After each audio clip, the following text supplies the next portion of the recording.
Hola, ¿qué tal? Buen día. Mi nombre es Carlos Iván Cortés Peña. Soy estudiante del doctorado de educación y en esta ocasión hago la presentación de la actividad 5, que es una prestación digital de la lectura El nuevo paradigma de la educación para el siglo XXI, como parte de las actividades de la materia Seminario de Enseñanza y Desarrollo Educativo, el cual nuestro asesor es el doctor Luis Fernando Grajales Penados. En este mundo tan cambiante, globalizado, obliga a hacer cambios o ajustes a las diferentes formas y situaciones en las que estamos inmersos. Y dentro de ello está la adquisición y compartición de conocimientos. Cuando hablamos de la era del conocimiento, Alvin y Heidi Toffler nos dicen que todos los sistemas económicos descansan sobre una base de conocimientos. Todas las empresas dependen de la existencia previa de este recurso, de una construcción social. Por su parte, Juan Carlos Tedesco menciona que el conocimiento tiene virtudes intrínsecamente democráticas. A diferencia de las fuentes de poder tradicionales, el conocimiento es infinitamente ampliable. Su utilización no lo desgasta, sino que al contrario puede producir más conocimiento. De tal manera que al hablar de una sociedad del conocimiento es hacer referencia a que todo el contexto genera información, aprendizaje y que actualmente está al alcance de todos. Por tal motivo, esta nueva sociedad del conocimiento nos pide que el mismo conocimiento garantice igualdad de oportunidades. Para ello es importante generar un sistema educativo escolar que considere este concepto, cual sea claro, con los recursos necesarios para su logro. Es importante mencionar que para que la sociedad del conocimiento sea factible, debe existir una solidaridad, es decir, una colaboración equitativa, también justa, donde la ética toma un valor relevante. De igual forma, la educación debe ser un derecho para todos y todas, donde se involucre también los valores que permitan una competitividad y una integración. Como ya habíamos mencionado, los cambios constantes que el mundo ha tenido, como el surgimiento de la revolución industrial, la producción en serie, la automatización, entre otras cosas, aunado todavía a un mundo globalizado que actualmente estamos viviendo, ha originado cambios radicales en la forma de cómo se van a subsanar todo este contexto. Es decir, se está haciendo un cambio de paradigmas. Cuando se habla de un cambio de un paradigma, en primer momento se debe hablar de un cambio de fondo en el pensamiento que ser humano, el cual permite la apertura a nuevas opciones, a ver y considerar otros aspectos que pueden dar solución a unos nuevos retos. Y una gran ayuda será el cambio de un paradigma educativo incluso. El hacer unas reformas educativas, pero unas buenas reformas, considerando todos los aspectos que conlleva la educación, dado un enfoque donde pueda dar soluciones significativas al sector industrial, empresarial, organizacional, etcétera, será una pauta significativa, que permitirá apuntalar los esfuerzos realizados para el logro, lógicamente, de objetivos. Inés Aguerrondo nos dice que el nuevo paradigma implica cambiar básicamente la ecuación conocimiento docente-alumno, pasando de los saberes a las competencias. Esto solo será posible si tomamos conciencia, si rediscutimos y redefinimos los ejes básicos que subyacen en el actual modelo de educación. Esto quiere decir que la educación tiene que dar un giro donde las formas, las habilidades de los diferentes actores deben interactuar para una mayor comprensión y un logro. Ante ello es importante considerar ahora tres ejes que intervienen en la educación, que es el eje político ideológico, técnico pedagógico y el eje organizacional. Y como tal, hay una relación estrecha entre ellos.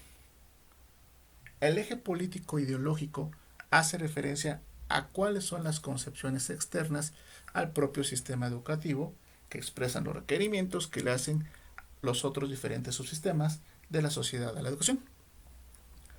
Usualmente son expresados como fines y objetivos de la educación.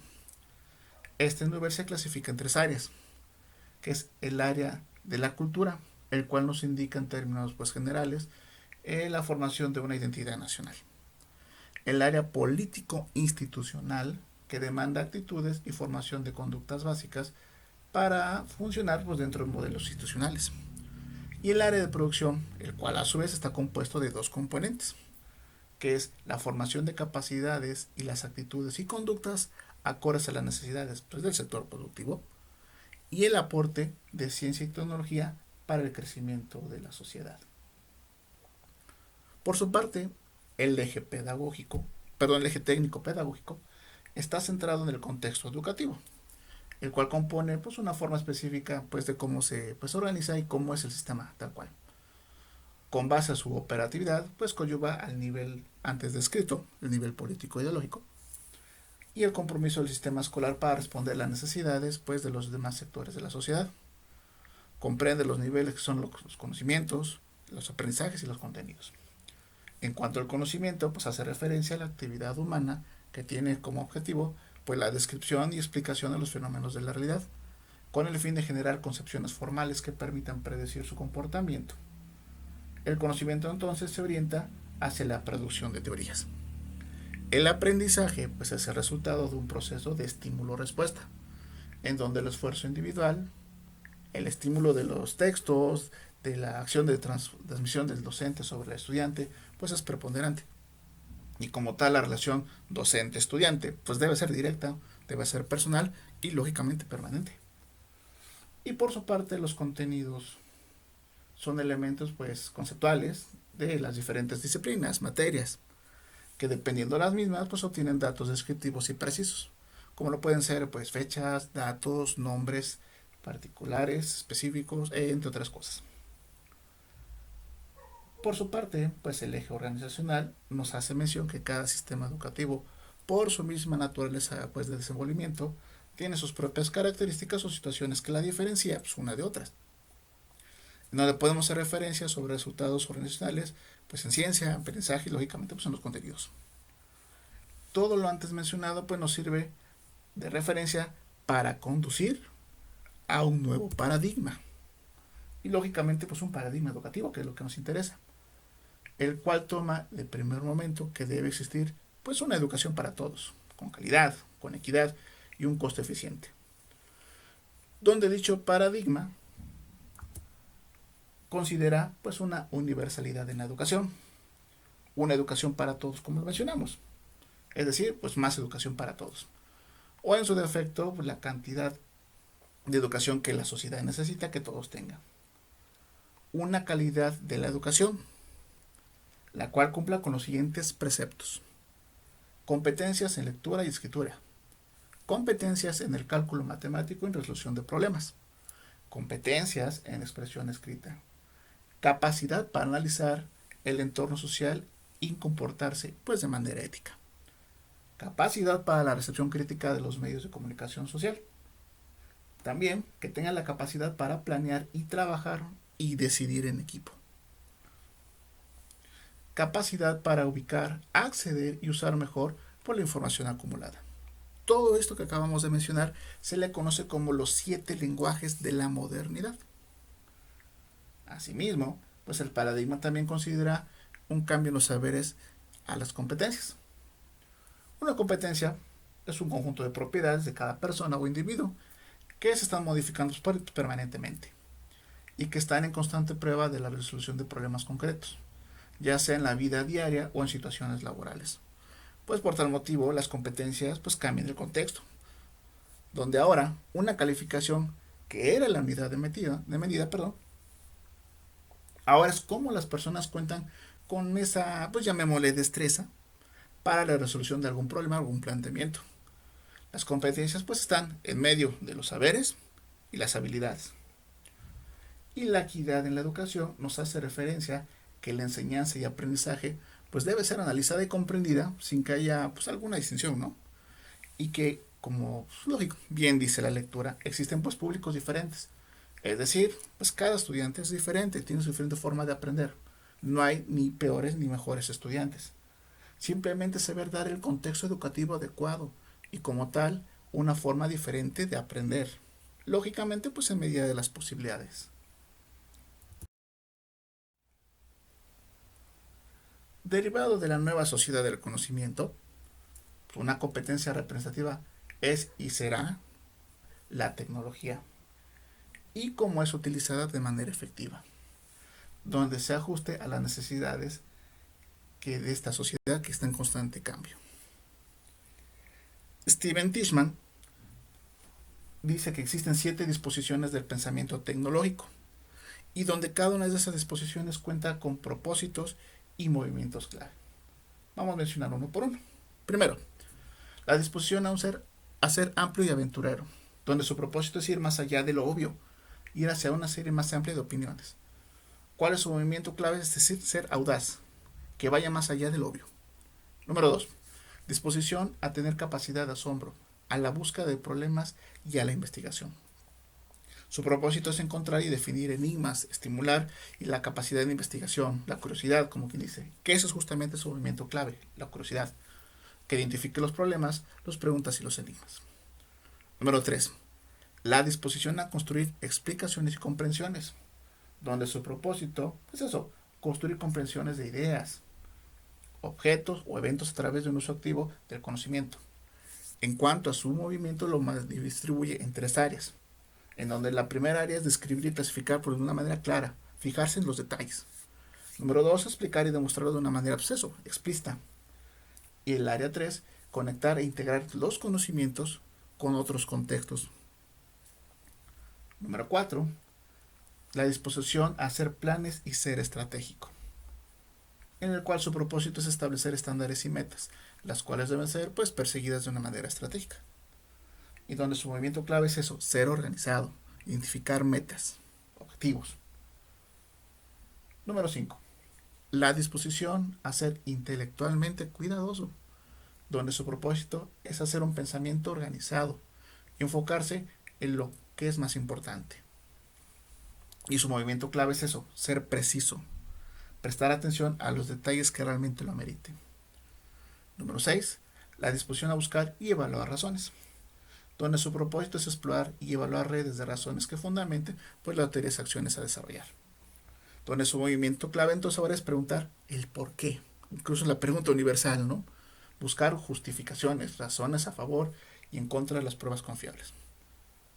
Y por último, número 7, la disposición a ser metacognitivo, donde su propósito es ser consciente del propio pensamiento que uno tiene, ser responsable del análisis y la evaluación que uno mismo va haciendo.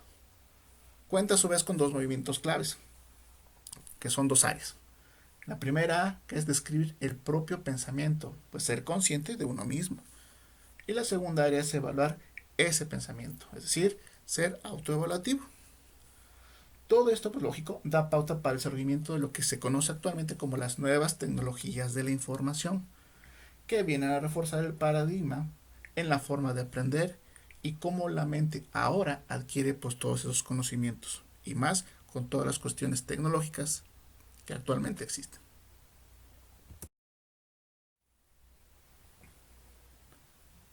A pesar que en el siglo pasado fue un par de aguas en cuestión de tecnología y de ciencia, las instituciones educativas han sido un poco complicado llevar ese ritmo, esa labor, ya que el mismo sector productivo y el consumismo rebasan drásticamente la aceleración de las instituciones en cuanto a sus contextos.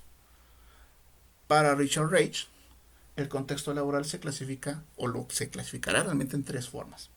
Primero, los servicios rutinarios de producción, el cual en su momento eran la base de la línea de producción básica, que es una etapa de una secuencia con otra.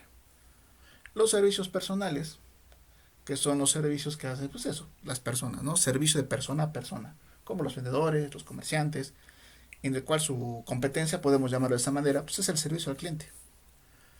Y los servicios simbólico-analíticos son los que incluyen actividades de expertos para la resolución de problemas, agregando aspectos de calidad, originalidad, destreza, y todos estos utilizan unos instrumentos de análisis, como son los algoritmos matemáticos, los argumentos legales, las estrategias financieras, principios científicos, estrategias de persuasión hacia lo que es el público, en este caso el cliente, como se le llama, y entre otras cosas.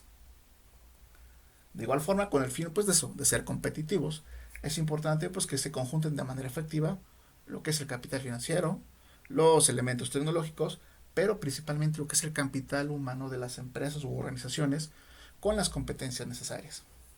Es por ello que las empresas actualmente pues, requieren personas que tengan esas habilidades. Y ante todo esto se puede decir que la nueva misión en las instituciones educativas es hacer, pues eso, empleable a los estudiantes, haciendo que su trayectoria escolar, desde los niveles básicos preferentemente hasta los avanzados, pues trabajen bajo esa premisa, que los egresados pues tengan eso, las habilidades para poder solventar y ayudar justamente a las empresas a sus nuevas necesidades.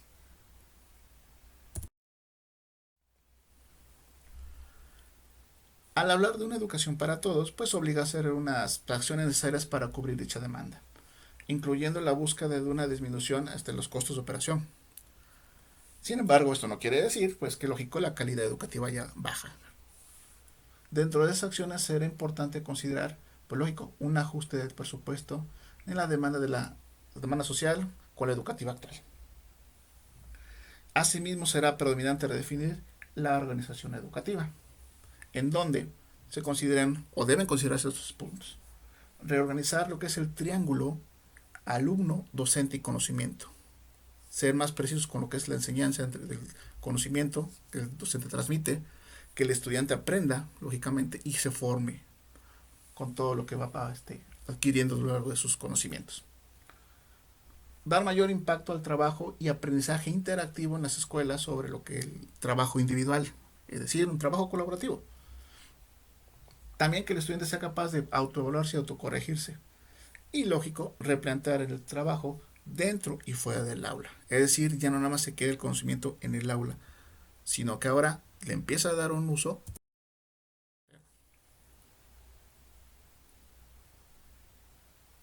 En el concepto de Estado mercado para el servicio educativo, se puede decir que este concepto hace alusión a dos visiones de cambios educativos. Uno es la visión librecampista, donde el Estado destina suficiente recursos a la educación, pero que a nivel administrativo, pues bueno, tiene sus carencias, sus debilidades. De igual forma promueve la privatización pues, de los servicios, desvinculando de sus funciones básicas, que es garantizar la igualdad de posibilidades para todos, pues a través de la educación. Y el segundo es la visión progresista, el cual concibe de manera pues trivial las acciones que se pueden hacer en cualquier ámbito de la educación, porque todas ellas pues son avances de las ideologías neoconservadoras, así se les conoce, sustentadas por el gran capital internacional. Pues por lo tanto surge la necesidad de repensar los modelos de financiamiento de la educación pública, pero nunca dando a este factor secundario la potencialidad de ser gran transformador en la educación.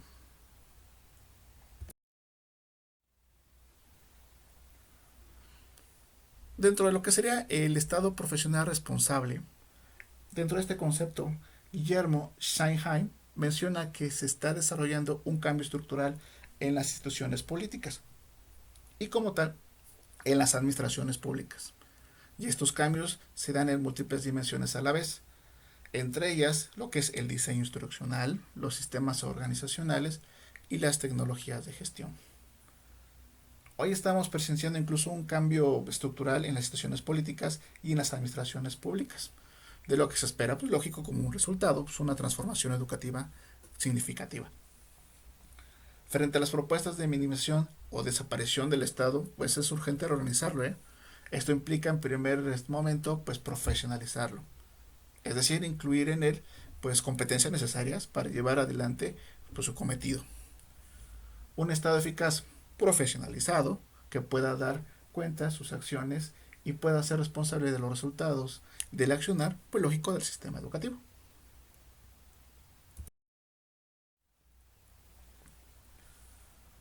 Cuando hablamos de las reformas de segunda generación, como lo vemos en la diapositiva, estamos haciendo referencia a las reformas económicas de América Latina.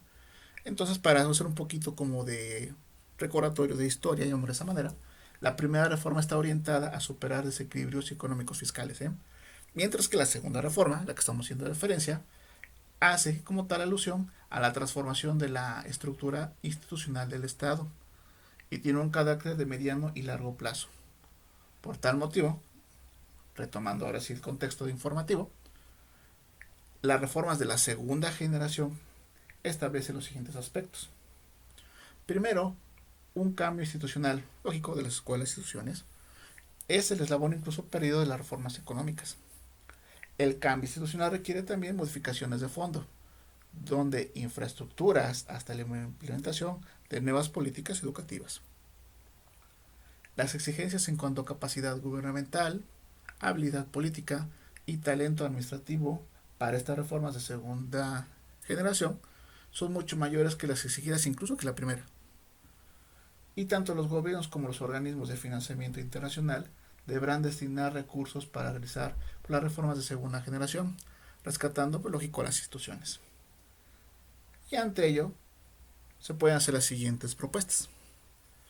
Cambiar los modelos de organización de las escuelas y redefinir la tarea de los docentes, sus roles y, lógico, sus funciones.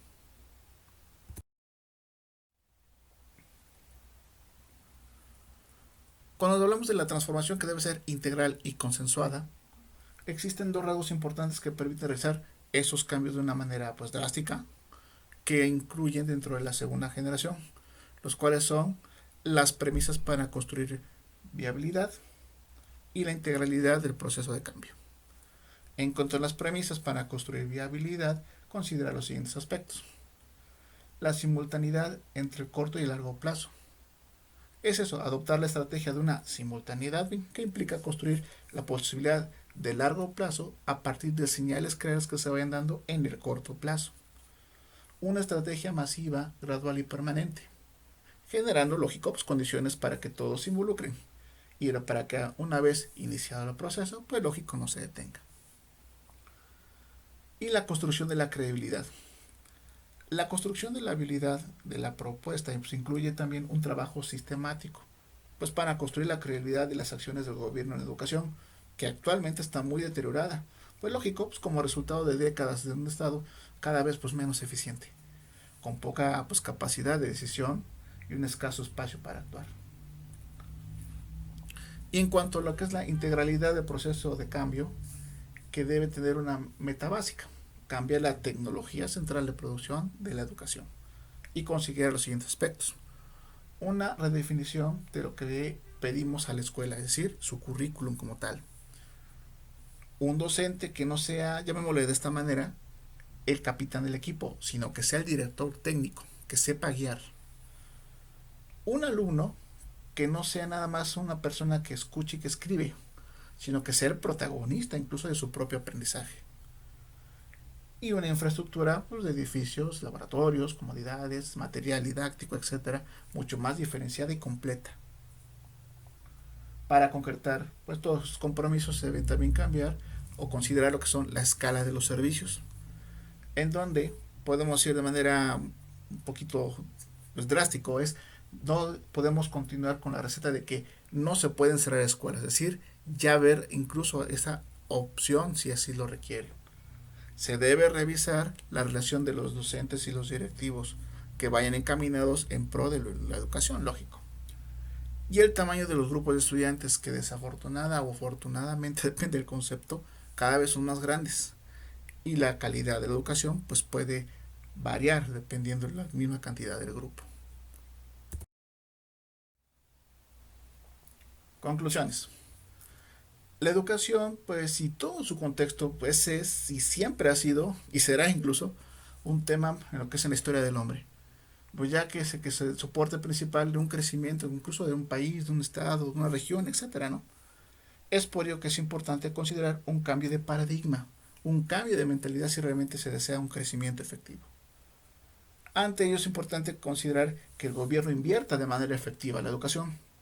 Cabe mencionar que siempre se ha invertido, siempre se ha hecho.